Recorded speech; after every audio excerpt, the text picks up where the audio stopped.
எங்களுடைய கட்சி, எங்களுடைய கூட்டணி, எங்களுடைய தலைவர்கள் அவங்க மக்கள் முன்னால எப்படி அப்படின்னு சொல்லிட்டாங்க. திரு விஜய் அவர்கள் கைத்தட்டு பெறுவதற்காக அவங்க கட்சிக்குள்ள அவர் என்ன வேணாலும் நரேட்டிவ் செட் பண்ணிக்கிட்டு அது அவருக்கு விட்டது. அதனால் தமிழக மக்கள் எல்லோருக்குமே தெரியும் யார் இன்னைக்கு முதலமைச்சராக இருக்கிறாங்க, எதிர்க்கட்சி தலைவராக யார் இருக்கிறாங்க, தேர்தலுக்கெல்லாம் எப்படி இருக்குன்னு. ஆனால் இன்னைக்கு விஜய் அவர்களை பொறுத்தவரை நான் ஏற்கனவே நேற்று காலையில் கோயம்புத்தூரில் சொன்னது போல அந்த அரங்கத்துக்குள் இருக்கக்கூடிய தன்னுடைய தொண்டர்களுடைய விசிலுக்காக கைத்தட்டலுக்காக பேசிய பேச்சாக மட்டும்தான் இருந்தோ தவிர ஒரு டெப்தா, ஒரு சிந்திக்க வைக்கக்கூடிய ஒரு வாக்காளன எதற்கு நான் உங்களுக்கு ஓட்டு போடணும், எதற்கு மாற்றம் வேண்டும் அப்படிங்கிற பேச்சா இல்லை. அதனால அதை கடந்து போய் விடலாங்கண்ணா.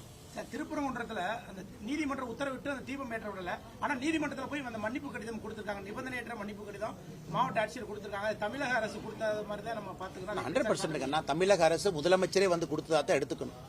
ஒரு மாவட்ட ஆட்சியர் என்பது முதலமைச்சரை ரெப்ரசென்ட் பண்ணக்கூடிய ஒரு ஸ்டேட் இன்ஸ்ட்ருமெண்ட். அவர் அந்த மாவட்டத்தில் ஸ்டேட் யாரு, அரசு யாருன்னு கேட்டீங்கன்னா மாவட்டத்தினுடைய ஆட்சியர், காவல் கண்காணிப்பாளர், போலீஸ் கமிஷனர். இன்னைக்கு அவங்க போய் கோர்ட்டு முன்பு நின்று மன்னிப்பு கேட்கறாங்கன்னா இது எந்த அளவுக்கு சீரியஸா போயிருக்கு, எந்த அளவுக்கு முதலமைச்சர் வாக்கரசியலுக்காக, மைனாரிட்டியை தாஜா செய்ய வாக்கரசியலுக்காக இதை எக்ஸ்கலேட் பண்ணி இந்த நிலைமை கொண்டு நிறுத்திட்டார். இன்னைக்கு யாரு பலிகாடாவாக மாறி இருக்கின்றார்கள் என்றால் அந்த மாவட்டத்தினுடைய ஆட்சியரும் காவல்துறை கமிஷனரும் இன்னைக்கு பலியாடு மாதிரி நிற்கிறாங்க. அதனால்தான் நேற்று நாங்க பத்திரிகையாளர் சந்திப்பில் கேட்டது, இன்னும் நீதியரசர்கள் ஒரு படி மேல போய் அந்த ஆட்சியருக்கு யார் போன் பண்ணாங்க, ஆட்சியருக்கு இந்த மாதிரி செய்ய சொன்னது யார். ஏன்னா ஏற்கனவே அந்த டிவிஷன் பெஞ்சு அதுல நமக்கு ஊர்ஜிதம் ஆயிருச்சு. அந்த 144 CRPC என்ன போட்டாங்களோ அதே ஃப்ராட் என்பது நமக்கு தெரிஞ்சிருச்சு. அது டிவிஷன் பெஞ்சிலேயே சொன்னாங்க இதே ஒரு ஃப்ராட் அப்படி.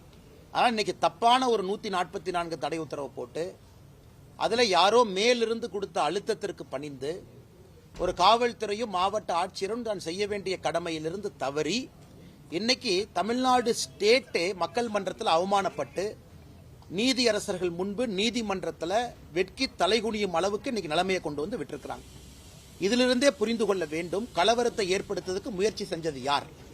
பழிய இன்னைக்கு நம்முடைய கட்சியின் மீது, நம்முடைய தோழர்கள் மீது, சகோதரர்கள் மீது போடுறாங்க. இன்னைக்கு வெட்ட வெளிச்சமாக நீதிமன்றத்தில் தமிழக மக்களுக்கு எல்லாம் தெரிஞ்சிருச்சு இந்த திருப்பரங்குன்றம் பிரச்சனையை உருவாக்கியதே திராவிட முன்னேற்ற கழகம் தலைமையிலான அரசு. காரணம் எதற்காக? வாக்கரசியலுக்காக, ஓட்டு அரசியலுக்காக. முதலமைச்சர் அவர்கள் தன்னுடைய கட்சியை சார்ந்த ஒரு MLA, ஒரு சட்டமன்ற உறுப்பினர், அவர் தப்பாக நடத்தக்கூடிய, சட்டத்திற்கு புறம்பாக நடத்தக்கூடிய கல்குவாரி, அதை படம் பிடிக்க செல்லக்கூடிய ஒரு நிருபர், கதிரவன் என்கின்ற நிருபர், அவரை தாக்கியும் இத்தனை காலமா அது மௌனம்.